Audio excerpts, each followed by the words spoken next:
Hello, नमस्कार आप सभी को। आप सबको नवरात्रि की बहुत बहुत शुभकामनाएं। और आज है नवरात्रि का डे 1, तो आइए मिनी व्लॉग को स्टार्ट करते हैं।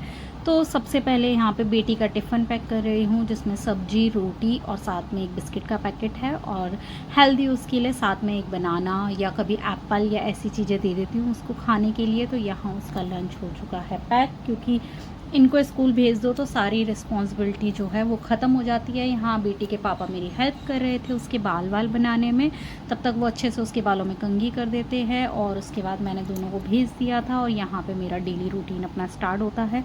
फटाफट घर के सारे काम निपटाती हूँ, धुले हुए कपड़ों को अलमारी में सेट करती हूँ और उसके बाद छोटी मोटी घर की सफाई करती हूँ, क्योंकि माता रानी की चौकी भी लगानी है तो पूरा घर अच्छे से क्लीन होना चाहिए। तो मैंने यहाँ पूरे घर की सफाई कर दी। उसके बाद फटाफट नहा कर आती हूँ और अच्छी सी साड़ी वेयर करती हूँ और यहाँ पे मैं अपनी चौकी बनाना शुरू कर देती हूँ। और यहाँ पे मैं चाह रही थी कि मैं बहुत सुंदर सी माता रानी की चौकी सजाऊँ, बट जितना मुझसे हो सका उतना मैंने किया।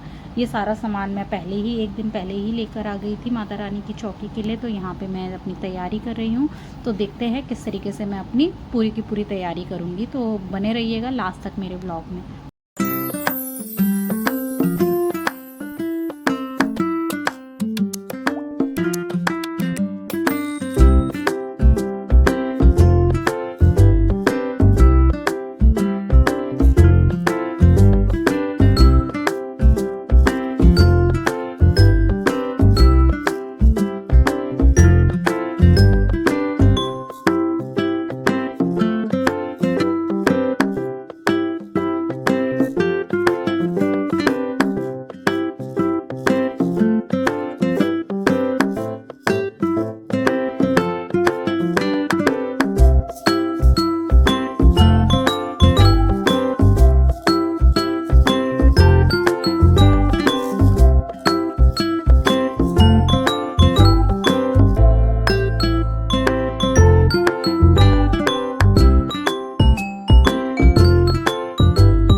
तो यहाँ पे मैंने बहुत अच्छे से सारा कुछ सजा दिया था। अब बारी आती है कलश स्थापना की, जो कि सबसे ज़रूरी चीज़ है। तो यहाँ पे मैं कलश स्थापना कर रही हूँ। इसमें मैं पानी ऐड करूँगी, उसमें डालूँगी मैं गंगा जल, उसके साथ डालूँगी मैं जौ, काले तिल, हल्दी की गांठ, इलायची, लौंग, चावल, अक्षत्र बोलते हैं इसको, गुड़, लाल मसूर की दाल, बताशे और सिक्का, क्योंकि इन चीज़ों का बहुत महत्व है। और ये नारियल में मैं 9 बार कलावे को बांधूंगी, जिससे कि 9 देवियों का आगमन होगा। और यहाँ पे मैं पत्ते को भी अच्छे से सजा रही हूँ। उसके बाद हम यहाँ पे कलश स्थापना करेंगे, क्योंकि ही नवरात्रि का मेन जो होता है वो कलश स्थापना ही होता है।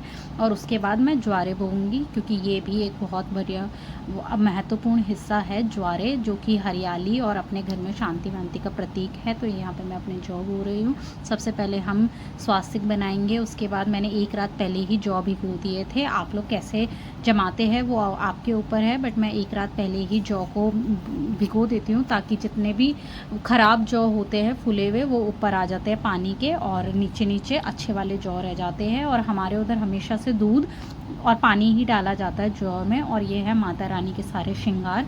आप अपनी मर्ज़ी से चाहे तो कितने भी श्रृंगार रख सकते हैं, क्योंकि दूसरा माता रानी के श्रृंगार जो हम खरीदते हैं वो सिर्फ डब्बे होते हैं, उनके अंदर श्रृंगार का ऐसा कुछ नहीं होता है। तो ये सारे के सारा माता रानी का श्रृंगार है जो मैं माँ को समर्पित करती हूँ। उसके बाद अपना डेली रूटीन आ जाते हैं। पूजा खत्म हो गई थी, फिर कपड़े धो के सुखाए, क्योंकि ये हमारा रोज़ का काम है, तो ये हमें करना बहुत ज़रूरी होता है, एक भी दिन मिस नहीं कर सकते। उसके बाद बनाती हूँ मैं अपने लिए एक अच्छी सी चाय, क्योंकि अब सारी चीज़ें ख़त्म हो चुकी थी। तो यहाँ मैं चाय बनाती हूँ और दिन का कुछ नहीं ऐड कर पाई हूँ, शाम के ही व्लॉग में आ गई। तो यहाँ मैं माता रानी के लिए भोग बना रही थी, घी का भोग। उसके बाद हम बच्चे, और ये है मेरे जेठ का लड़का जतिन, और यहाँ हम बच्चे मिलके कर रहे थे पूजा आरती। और यहाँ मेरी बेटी खूब मस्ती कर रही थी कि क्ले से वो क्या क्या बनाएगी, और अपने भाई को बता रही थी कि इसे कुछ नहीं आता है।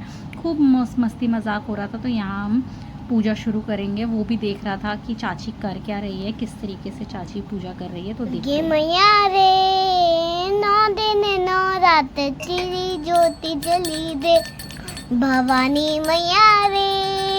9 दिन 9 रात तेरी ज्योत जली रे, ज्योत जली रे मैया भवेलानी रे, ज्योत जली रे मैया भवेलानी रे, मेरी मैया रे। 9 दिन 9 रात तेरी ज्योत जली रे, जोनी मैया रे। 9 दिन 9 रात तेरी ज्योत जली रे, ज्योत जली रे मैया भवेलानी रे, ज्योत जली। तो पूजा हो गई थी हमारी समाप्त। उसके बाद मैंने खाना बनाया था बेटी और हस्बैंड जी के लिए सब्जी रोटी, और मैंने अपने लिए बनाई थी साबूदाने की खिचड़ी, क्योंकि फास्ट में नॉर्मल अनाज नहीं खाते हैं, हम नहीं खाते, खाने वाले लोग खाते हैं। तो यहाँ मैं भगवान जी को शुक्रिया करके और खाने को ग्रहण करूँगी, और ये आज का व्रत मेरा डे 1 समाप्त होता है। और उसके बाद आती है बारी, मेहनत तो करनी ही पड़ती है। ये यहाँ पे आएगा कूलर भरने की बारी, जो कि बिल्कुल सर पे उठा के पानी लेकर आना होता है, क्योंकि एनर्जी बिल्कुल डाउन थी, मैं नीचे से लेके नहीं आ सकती थी।